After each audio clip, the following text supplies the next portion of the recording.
Rain made the city look cleaner than it was. High above the streets, one office remained lit. High above the traffic, in a corner office of a glass and steel monolith, one light remained on. Darison Ambers had spent years following lies through ledgers, invoices, and accounts. He was a forensic accountant, a man who saw the truth hidden between the lines.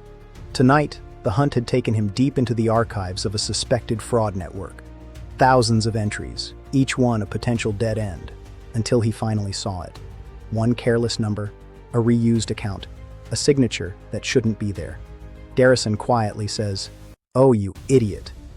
The arrogance of the move was almost offensive. But as he reached for the truth, he failed to notice the eyes watching from the dark.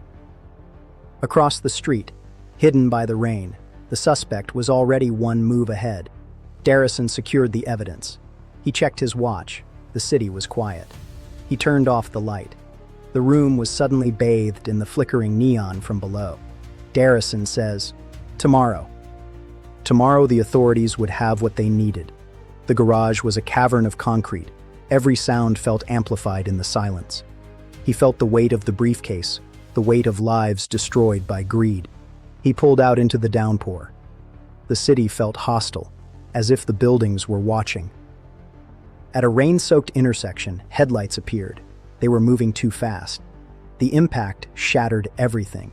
The world turned upside down in a cacophony of metal. A silence so heavy it felt like lead.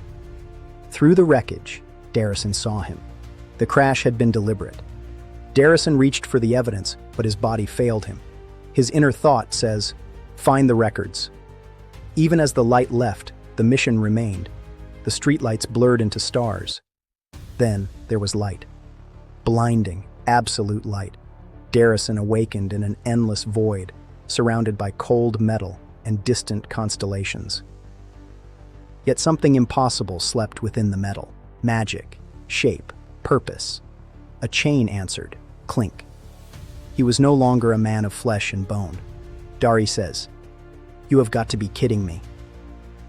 The logic of the universe had finally broken. Darison Ambers had died on a rain-slicked street, but Dari was only beginning.